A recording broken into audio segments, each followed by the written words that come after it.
नमस्कार, खास पेशकश में आप सभी का स्वागत है। मैं हूं आपके साथ रविंद्र सिंह। आज हम बात करेंगे कि बाढ़ से निपटने के लिए हम कितने तैयार हैं।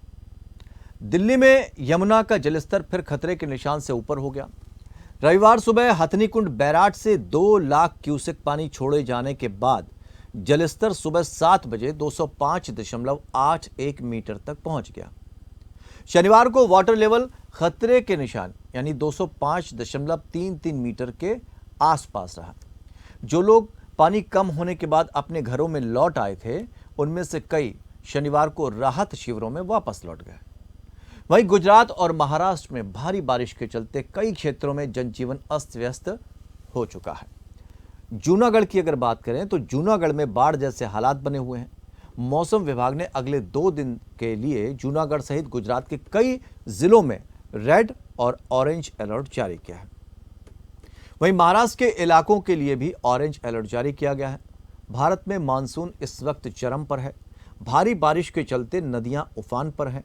शिमला के नजदीक बादल फटने की घटना के कारण गाड़ियां और मवेशी बहते नजर आए। मौसम विभाग ने जूनागढ़, जामनगर, देवभूमि, द्वारका, कच्छ, सूरत, वलसाड, नवसारी और सूरत के लिए रेड अलर्ट जारी कर दिया। इन क्षेत्रों में अगले 2 दिनों में भारी बारिश होने के आसार हैं। वहीं अहमदाबाद, आनंद, भरूच, बनासकाठा, साबरकाठा, अमरेली, जामनगर, गिर सोमनाथ, कच्छ के लिए ऑरेंज अलर्ट की चेतावनी दी गई। इसके अलावा सुरेंद्रनगर, दाहोद, राजकोट, बोटाद, वडोदरा, सूरत, नवसारी के लिए 24 जुलाई तक येलो अलर्ट जारी किया गया। वहीं मौसम विभाग ने रविवार को महाराष्ट्र के पालघर, ठाणे, रायगढ़, रत्नागिरी और सिंधुदुर्ग जिलों में अलग अलग इलाकों में भारी से बहुत भारी बारिश का ऑरेंज अलर्ट जारी किया है। मध्य महाराष्ट्र की अगर बात करें तो कोंकण घाट क्षेत्रों में 23 से 26 जुलाई तक हल्की से मध्यम बारिश, जबकि कुछ स्थानों पर भारी से बहुत भारी बारिश होने की संभावना है। मौसम विभाग ने कहा कि मराठवाड़ा में आज भारी बारिश हो सकती है। गुजरात के जूनागढ़ शहर में शनिवार को 4 घंटों में हुई 10 इंच बारिश से बाढ़ आ गई। हालांकि बारिश बंद हो गई, लेकिन कई इलाकों में अब भी 5 फीट तक पानी भरा हुआ है। महाराष्ट्र के इरशालवाड़ी गांव में लैंडस्लाइड के 4 दिन बाद भी 82 लोग लापता हैं। मरने वालों की संख्या 26 पहुंच गई है। यवतमाल में बाढ़ में फंसे 45 लोगों को बचाने के लिए एयरफोर्स के 2 हेलीकॉप्टर्स लगाए गए हैं। वहीं बीते दिन हिमाचल के कुल्लू और शिमला में बादल फटने की घटनाएं हुई। अलग अलग हादसों में 7 मौत की खबरें सामने आई। इससे प्रदेश में मानसून में मरने वालों की संख्या 154 हो गई। इन सब के बीच एक सवाल लोगों के मन में आता है कि क्या हम बाढ़ से निपटने में सक्षम नहीं है, और इसी से जुड़ा हमारा आज का सवाल भी है। और बाढ़ से निपटने में हम कितने सक्षम हैं, इन सवालों के जवाब तलाशने की कोशिश करेंगे कि क्या प्रशासन कहीं चूक कर रहा है। इतना हाईटेक होने के बावजूद भी क्या हम अनुमान ठीक नहीं लगा पा रहे हैं, चूक कहाँ हो रही है और हम कितना तैयार हैं, इन सवालों के जवाब हम तलाशने की कोशिश करेंगे। 3 खास मेहमान इस चर्चा में हमारे साथ शामिल हैं, जिनसे इस पूरी चर्चा को हम आगे बढ़ाएंगे। तो बाढ़ से निपटने में कितना हम तैयार हैं। दिल्ली के जिस तरह के हालात हो गए, आप अंदाजा लगा सकते हैं। लाल किले तक पानी आ गया, आईटीओ में पानी भर गया, राजघाट के बाहर पानी भर गया। ये स्थिति ये बताती है कि क्या वास्तविक रूप से जो इंतजाम किए गए हैं अब तक शासन और प्रशासन के द्वारा, वो नाकाफी साबित हो रहे हैं, या हम कहीं ना कहीं लापरवाही बरत रहे हैं। हम सोते रह जाते हैं। हर साल बाढ़ से निपटने के पहले या मानसून आने से पहले कुछ इंतजामात किए जाते हैं, लेकिन उन इंतजामात में हम कहाँ फेल हो जाते हैं। हम पल्ला झाड़ लेते हैं। जब स्थिति दयनीय हो जाती है तब हमारे पास कोई चारा नहीं होता। लोग वर्षों से इसी तरह से जूझते नजर आ रहे हैं, लेकिन उनकी परेशानियां कम होने की बजाय बढ़ती नजर आती हैं। फिर हमारे इतना हाईटेक होने का क्या मतलब है। फिर इन बांधों के होने से क्या मतलब है कि अगर सही वक्त पर सही काम नहीं किए जाते हैं, इसके लिए जिम्मेदारी किसकी तय होती है। कैसे हम पता लगाएंगे कि भाई चूक कहाँ पर हो रही है। क्या प्रशासनिक अमला लापरवाही बरतता है। ऊपर से निर्देश होने के बाद कई बार ऐसा कहा जाता है कि सरकारें ठीक तरीके से काम करती हैं, लेकिन प्रशासनिक अमला ठीक तरह से काम नहीं करता है, जिस वजह से हालात जो है वो बिगड़ जाते हैं। 3 खास मेहमान इस चर्चा में हमारे साथ शामिल हैं, जिनसे हम इन सारे सवालों के जवाब तलाशने की कोशिश करेंगे कि असल में स्थिति क्या बन रही है।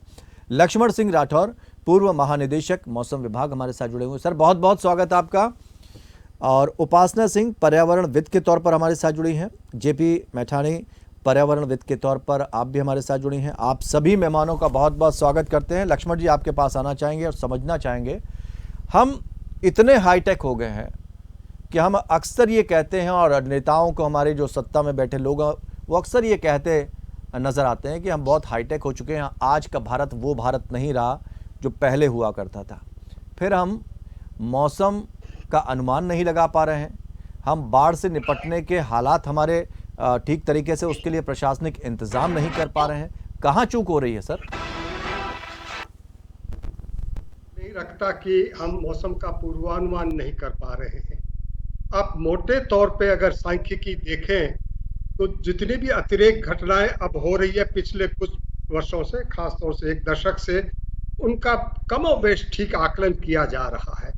तो जो अर्ली वार्निंग सिस्टम है उसमें बहुत गुणात्मक सुधार हुआ है, और मैं समझता हूं जो चेतावनी जो जिन लोगों तक पहुंचनी चाहिए उसका भी जो है राष्ट्रीय आपदा प्रबंधन प्राधिकरण के माध्यम से या राज्य सरकारों के जो एसडीए में है उनके माध्यम से या मुख्यमंत्री कार्यालय में जो सेल है उनके माध्यम से उनको सभी को सूचनाओं का विस्तारण ठीक से किया जा रहा है। पहले ये बात तो हमको, लेकिन बावजूद इसके क्या इन चेतावनियों को शासन सीरियसली नहीं लेता है, मैं इसको भी नहीं मानता।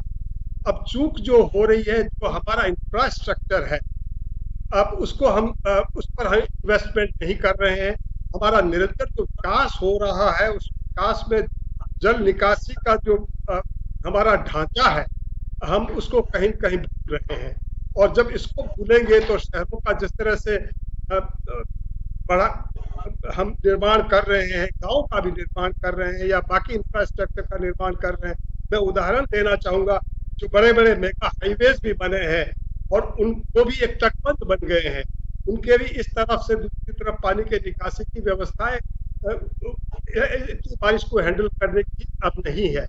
और ये सब इस परिप्रेक्ष्य में हो रहा है कि प्रत्येक घटनाओं की संख्या और उनकी तीव्रता दोनों में लगातार वृद्धि हो रही है जलवायु परिवर्तन के कारण। ये सभी को पता है, समुद्र गर्म हो रहे हैं, वायुमंडल गर्म हो रहा है, भूमि गर्म हो रही, तो वाष्पीकरण बढ़ रहा है, बारिश की घटनाएं बढ़ रही है और कम समय में अधिक बारिश गिर रही है। मौसम विभाग अपना काम ठीक समय पर कर रहा है, चेतावनी भी ठीक समय पर वो दे रहा है, तो फिर ऐसे में हम तो लाचार हो जाते हैं। तो ये लाचारी ऐसे वक्त में आप सामने आ रही है जब सबसे ज़्यादा जनता को ज़रूरत होती है, और इतना अरबों खरबों रुपया खर्च करने के बाद भी अगर हम इंतज़ाम नहीं कर पा रहे हैं ठीक तरीके से, तो फिर ऐसे में क्या फ़ायदा बड़े बड़े आधुनिक यंत्र लगाने का? लक्ष्मण जी। जी, मैं एक निवेदन करना चाहूंगा कि जो प्रबंधन व्यवस्था है, मैं अब अगला जो इन्वेस्टमेंट है हमें वहीं पर करना होगा, जल निकासी की व्यवस्था करनी होगी।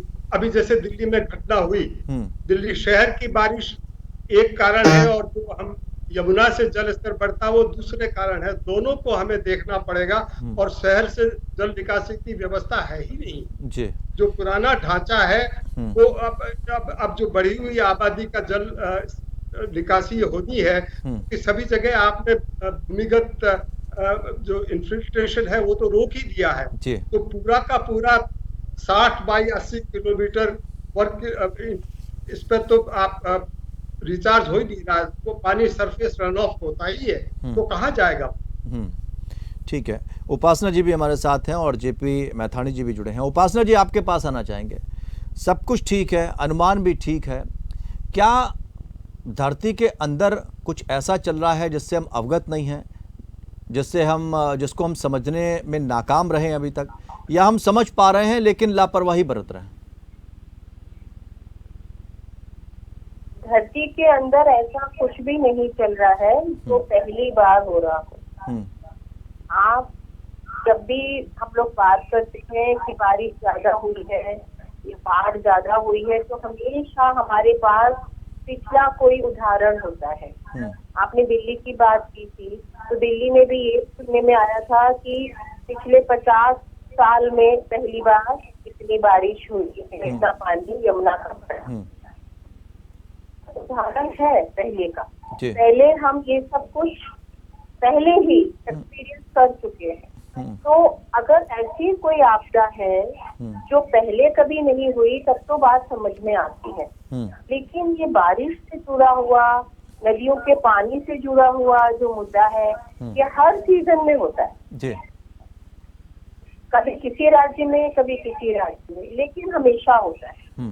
तो इसमें अगर हम ये कहें कि सिर्फ हम तकनीक के आधार पर इससे पार पाएंगे तो वो सरासर गलत है, क्योंकि ये चीजें ऐसी हैं जिसके लिए जरूरत है, मनुष्य के श्रम की जरूरत है, मनुष्य की संकल्प शक्ति की जरूरत है।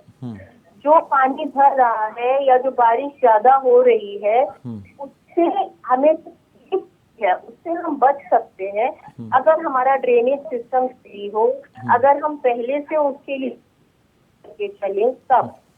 अभी जो माहौल चल रहा है वो ज्यादातर आपने भी देखा होगा, आर्टिफिशियल इंटेलिजेंस या कंप्यूटर्स या तकनीक पे हम लोग ज्यादा भरोसा करके चलते हैं। अगर मानसून विशेषज्ञों ने बोला है कि बारिश इतनी होगी तो हम मान के चलेंगे उतनी ही होगी, लेकिन ऐसा होता नहीं है, क्योंकि प्रकृति का जो स्वभाव है वो निरंतर बदलता है। और चाहे पहाड़ है, चाहे हमारी नदियां हैं, चाहे हमारे रेगिस्तान है, जलवायु परिवर्तन तो हो ही रहा है, ये आप भी जानते हैं, ये सबको पता है, ग्लोबली हो रहा है जी। तो कभी सर्दी ज्यादा होती है, कभी गर्मी ज्यादा होती है, कभी बारिश ज्यादा होती है, और हम उसकी रिसर्च में लग जाते हैं कि इसकी वजह क्या है। लेकिन हमें उसके कारण जानने के साथ साथ उनको कंट्रोल करने का भी तरीका आना चाहिए। ठीक है, तो उसमें क्या कहीं चूक हो रही है?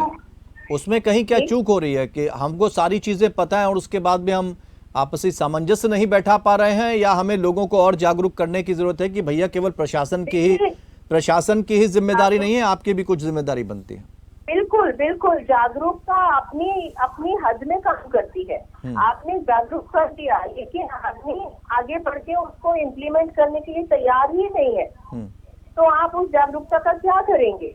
है ना, अपनी सहूलियत के लिए आप अपने कंफर्ट लेवल से बाहर ही नहीं निकलते हैं।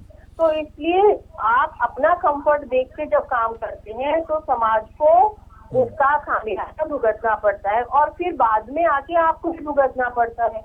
तो सरकार जितना कर रही है वो कर रही है, लेकिन समाज को भी जागरूक होके पूरी संकल्प शक्ति के साथ तभी ये काम हो। ठीक है, ठीक है। जेपी मैथाड़ी साहब, जेपी मैथाड़ी सही होगा। ठीक है, तो पानी रुकने का या बारिश से तबाही होती है उससे बहुत हद तक बचा जा सकता है। ठीक बात है। जेपी मैथाड़ी साहब, एक तो सबको जागरूक करने के लिए हम कहाँ कमी आ रही है, क्योंकि लगातार निरंतर अब तो नई जनरेशन को भी ये बताया जाता है कि भाई प्राकृतिक आपदाएं आती हैं तो किस तरह से हमें बचना चाहिए, क्या क्या उपाय हैं, ये तो सिखाया जाता है। इसके लिए कई बार जो है स्कूल जो है इवेंट की तैयारी करते हैं और बच्चों को सिखाने की कोशिश करते हैं, फिर भी चूक आ जाती है। लेकिन एक सवाल यहाँ पर यह भी उठता है, हम एक उदाहरण अगर लेंगे सुनामी का, तो सुनामी जब आई थी तो ये कहा गया कि आदिवासी इलाकों में कोई जनहानि नहीं हुई, क्योंकि उनको पहले ही पता लग गया, वो उतना आधुनिक रूप से मजबूत भी नहीं है।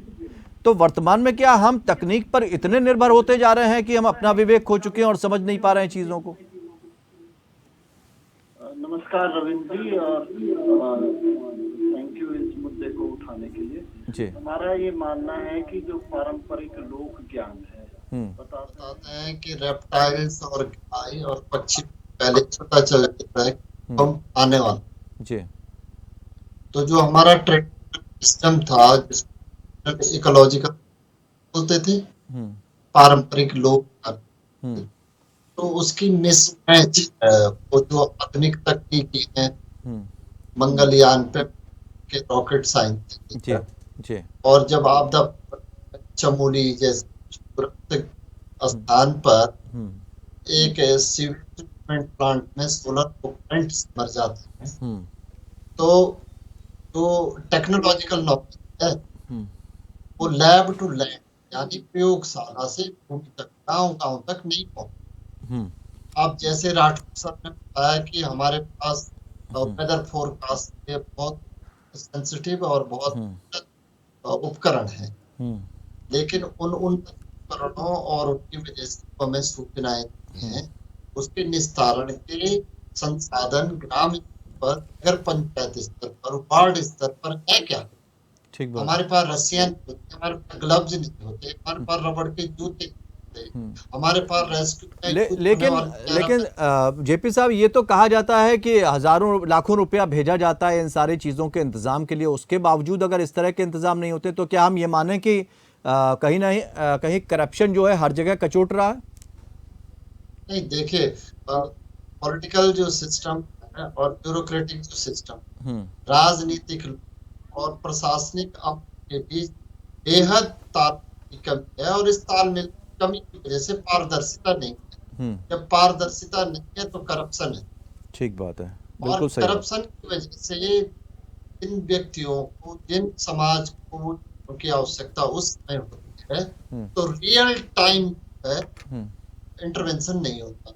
हर आपदा में एक गोल्डन आवर होता है, वो गोल्डन आवर में ही सारा प्रबंधन रेस्क्यू हो जाए तो तब हम रिलीव कर, फिर हम रिहेबिलिटेशन कर, ट्रिपल आर। जी। तो आप देखेंगे कि आप हिमालय पे तरतीब छेड़ रहे हो तो सेट के साथ बाढ़ में शामली, मेरठ, ठीक है सर, आपकी आवाज़ थोड़ा रुक कर आ रही है, हम कोशिश करते हैं उस आवाज़ को ठीक कराने की। हम यहाँ तकनीक रूप से मजबूत हैं, मौसम विशेषज्ञ पूरी तरह से अलर्ट है और समय रहते हर चीज़ की जानकारी दे रहा है, और अभी तक उसकी जो भविष्यवाणियाँ हैं वो बिल्कुल सटीक बैठी हैं। फिर निचले तबके में जो आपसी सामंजस्य नहीं बैठ पा रहा है, क्या इन चीज़ों को भी हम समझने की कोशिश कर रहे हैं? क्या हम ने जो एक सिस्टम बना रखा है उसमें तालमेल की कमी आ रही है, इसको भी हम समझने की कोशिश कर रहे हैं। बाढ़ से निपटने में कितने तैयार हैं हम, इस पर चर्चा कर रहे हैं। दिल्ली देश की राजधानी, जहां पर इस तरह के हालात बन गए कि सड़कें तालाब में तब्दील हो गई, तो संकट खड़ा हो गया, सवाल खड़े हो गए कि प्रशासन पूरी तरह से मुस्तैद नहीं है क्या, और आरोप प्रत्यारोप का एक दौर शुरू हो गया, सियासत शुरू हो गई। लेकिन असल में ज़मीनी स्तर पर जो काम करते हैं वो आज हमारे साथ मौजूद हैं ख़ास मेहमान के तौर पर। उनसे हम समझने की कोशिश कर रहे हैं कि असल में हकीकत है क्या, ज़मीनी स्तर पर जो काम किए जाते हैं वो कितने पुख्ता होते हैं, और जो सियासत होती है उसको हम थोड़ा सा अलग हटा कर रखते हैं, क्योंकि हमें तभी चीज़ें साफ और क्रिस्टल क्लियर समझ में आएंगी जब हम सही व्यक्ति से सही बातें समझने की कोशिश करते हैं। लक्ष्मण जी, हम आपके पास आना चाहेंगे। ये चूँकि मैंने एक बार NDRF के एक हेड का वो भी लिया था इंटरव्यू, तो एक आपसी तालमेल की बात, कहीं ना कहीं सामंजस्य की कमी तो नहीं होती उन्होंने कहा, लेकिन अक्सर क्रेडिट लेने की बात ज़रूर आ जाती है, तो वो क्रेडिट कहीं का कहीं चला जाता है, करता कोई है और नाम किसी का होता है, इस तरह की बातें सामने आई। थोड़ा आपसे समझना चाहेंगे कि क्या ये भी एक वजह हो सकती है कि क्रेडिट लेने की होड़ मच जाती है, करता कोई है और उसको क्रेडिट नहीं दिया जाता, तो थोड़ा सा निराशा का भाव आता है, जिस वजह से आपसी तालमेल में कमी आ जाती है? देखिए रविंद्र जी, अगर बाढ़ के संदर्भ में बात करें तो जो अर्ली वार्निंग है वो मौसम विज्ञान विभाग की जिम्मेदारी है जी। फिर बाढ़ का जो पूर्वानुमान करना है वो सेंट्रल वाटर कमीशन की जिम्मेदारी है। उसके पश्चात जो डिजास्टर मैनेजमेंट सिस्टम है हमारा, जिसमें कि 3 स्तरीय ढांचा है, राष्ट्रीय स्तर पर NDA में है, राजकीय स्तर पे SDA में है, और फिर जिला स्तर पे DM अपना काम करता है। ठीक बात है। और ये सभी मिला करके, यानी एक तरफ तो सूचना यानी पूर्व प्रणाली का जो चेतावनी देने का सिस्टम है वो प्रणाली, दूसरी तरफ प्रबंधन करना, ये दोनों अलग अलग बातें हैं। 5 टीमें गठित होती है ना सर, 5 टीमें होती हैं। चेतावनी प्रसारण टीम अलग होती है, आबादी निष्क्रमण अलग होती है, राहत स्थल अलग होता, खोज एवं बचाव अलग होता, और क्षति आकलन अलग होता है। ये 5 टीमों का जो मतलब मेरे पास जो नॉलेज है। बिल्कुल आपने ठीक आकलन किया है, बिल्कुल आपने सही आकलन किया। लेकिन अब मैं ये भी बता दूं कि जैसे अगर नदी में बाढ़ आई है तो उसके प्रबंधन के तौर तरीके अलग हैं, शहर में बाढ़ आई तो उसके तौर तरीके अलग हैं, ग्रामीण क्षेत्रों में जो नदी नहीं है, जहाँ जल निकास नहीं हो रहा, वहां प्रबंधन अलग है। लेकिन कुल मिलाकर के ये 5 कंपोनेंट जिसका आपने जिक्र किया, ये सभी जगह लागू है। जी जी। तो उसमें जो है ग्राउंड लेवल पे जो सबसे महत्वपूर्ण है, वहां पर मैं समझता हूं कि कई बार ऐसा होता है, जैसा हम जानते हैं कि ऐसा पहुंचा नहीं, पहुंच गया तब भी दुष्यंत का शेर है, हमें मालूम है पानी कहाँ ठहरा हुआ होगा। जी जी। तो ये सारी चीजें हैं, वो वास्तविकता है। कहीं अच्छा हो रहा, अच्छे लोग अच्छा काम करते हैं, और जहाँ ऐसे लोग हैं वहां पर समस्याएं होती है। लेकिन एक खास बात मैं यहाँ रेखांकित करना चाहूंगा, चाहे पूर्वानुमान हो या तकनीक हो या नहीं हो, ये समस्याएं तो दिन ब दिन बढ़ेगी। आने वाले दशक में और बढ़ेगी, उसके अगले दशक में और बढ़ेगी। जी। तो हमारा जो ढांचा, जैसा उपासना जी ने बोला, मैथानी जी ने बोला, जो हमारा ढांचा, जी हम इस पर निर्भर ही क्यों करें? पानी भरा इकट्ठा ही क्यों हो? हम ऐसा बिल्कुल। इंफ्रास्ट्रक्चर क्यों नहीं बनाए कि बारिश हुआ चाहे 20 इंच हो गया, वो समय पे निकल जाए। ये ठीक सोच बात, जब बहुत तक अच्छी बात। योजन में नहीं आएगा, तब जी। तक ये समस्याएं ऐसे ही रहे कि हम चर्चा करते हैं। लक्ष्मण जी देखिए, बड़ी खुशी होती है जब सारी चीज़ें एकदम ट्रांसपेरेंट सामने आती हैं, और यही होती है कि विद्वांसो ही देवा, इसीलिए कहा जाता है कि विद्वान ही देवता होते हैं। जनता तक सही संदेश पहुंचे कि भाई प्रॉब्लम आ कहाँ रही, क्योंकि सियासत एक अपनी अलग जगह है, वो तो होती रहेगी, आरोप प्रत्यारोप लगते रहेंगे, लेकिन आप लोगों से सही बात पता लगती है कि असल में कहाँ कमी आ रही है। उपासना जी थोड़ा सा समझना चाहेंगे, क्या हम पुराने सिस्टम पर ही निर्भर हैं, हमने अपने नए सिस्टम ईजाद किए ही नहीं? देखिए, ये हमारे मन में बहुत बड़ी भ्रांति है कि नया सिस्टम कुछ नई चीजें लेके आ रहा है, नया सिस्टम ले आइए। अल्टीमेटली अपना ड्रेनेज सिस्टम सही रखना पड़ेगा। मतलब जो हजारों साल पहले तकनीक थी, वही तकनीक आज भी है। बिल्कुल। अभी आप देखिए, शहरों में नालों की सफाई नहीं होती है। जी, जी। नालों की सफाई तब होती है जब बारिश आ जाती है, और उसके ठेके बड़े बड़े महानगरों में या यहाँ पे भी म्यूनिसिपैलिटी है, लाखों करोड़ों में दिए जाते हैं। सही बात। उसमें कितना काम होता है ये सब जानते हैं। पॉलीथीन हटाने की बात हो रही है, वो पॉलीथीन ही जो है नालों का जो पानी का प्रवाह है वो रोक देता है, सारा कूड़ा उसमें।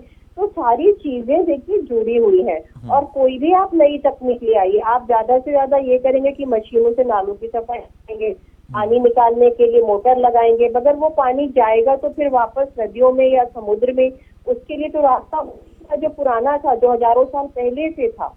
तो मेन बात ये है कि आप टेक्नोलॉजी लेके आ रहे हैं, एआई लेके आ रहे हैं, कंप्यूटर्स लेके आ रहे हैं, डाटा कर रहे हैं, ड्रोन से आप फोटो खींच रहे हैं, लेकिन धरती पे तो काम करने के लिए आपको मैनुअल लेबर चाहिए, आपको मनुष्य चाहिए, आपको एक आपको बनाना पड़ेगा सिस्टम। जी, बना रहे हैं उनमें सिस्टम होता है, वो कोई नहीं करना चाह रहा है। ठीक है, आप सिर्फ डाटा लेंगे उससे नहीं चलेगा ना ये सब चीजें। ठीक है। जेपी जी आपसे थोड़ा समझना चाहेंगे, अभी दिल्ली में जो स्थिति बनी है, अभी उपासना जी ने तो बहुत सारी चीजें क्लियर कर दी और लक्ष्मण जी ने बहुत अच्छे से हमें बयां किया। हम थोड़ा समझना चाहेंगे, दिल्ली में स्थिति ये हो गई थी कि जिस बांध की बात चल रही थी उसको खोलने की जब बात आई तो सेना की मदद लेनी पड़ी, एक जगह तो गेट ही टूट गया, इतने पुराने हैं। तो ऐसे में हम कैसे व्यवस्थित हो पाएंगे और क्या भविष्य में ऐसा क्या किया जा सकता है जिससे सारी चीज़ें सुचारू रूप से आ सकें, चल सकें और जनता को खामियाजा ना भुगतना पड़े? मैं क्योंकि पहाड़ का प्रतिनिधि आशा मेरी आवाज़ अब क्लियर आ रही है? जी जी जी बिल्कुल। मैं पहाड़ का प्रतिनिधित्व करता हूँ। मैं ये सोचता हूँ कि जितने भी हिमालयी क्षेत्र में छेड़छाड़ हो रही है, उसका जो सेट नदी और बांधों के माध्यम से जब वो मैदानी क्षेत्रों में जा रहा है तो नदी का जल स्तर ऊपर उठ जा रहा है। नदी का जल स्तर ऊपर उठने से पानी नए नए रास्तों से बाढ़ के हालात पैदा कर रहा है। हमारे यहाँ अक्सर जितने भी उपनगर हैं, महानगर हैं, नगर पालिका, नगर पंचायतें हैं, वहाँ पर नालियों से या नदी नालों से डिसिल्टिंग का काम तब शुरू किया जाता है जब बरसात के लिए कुछ ही दिन बचे रहते हैं। ये एक बड़ी खामी है। और अभी जब बरसात निपट जाएगी तो आप देखिएगा 15-20 सितंबर के बाद से और अगले जून तक सारा सिस्टम सोया रहेगा। ठीक बात है, यानी एक बात तो ये साफ नजर आ रही। समय इतना ही था, माफी चाहेंगे आपसे हम। बहुत बहुत शुक्रिया आप सभी मेहमानों का हमारे साथ इस चर्चा में शामिल होने के लिए। एक जो प्रकाश यहाँ पर लगभग सभी ने डाला कि एक तो प्रशासनिक व्यवस्था जो है उसको गंभीरता से काम करना होगा, लाखों रुपए जो आते हैं उसका सदुपयोग करना होगा। दूसरी चीज़ ये है कि सिर्फ प्रशासन की जिम्मेदारी नहीं है, आप भी ध्यान रखिए कि आसपास का कूड़ा करकट नालों में ना इकट्ठा करें ताकि ये नाले बारिश के समय काल बन जाएं। तो आपको अपना ध्यान रखना होगा, खुद को भी जागरूक करना होगा। फिलहाल इतना ही, नमस्कार।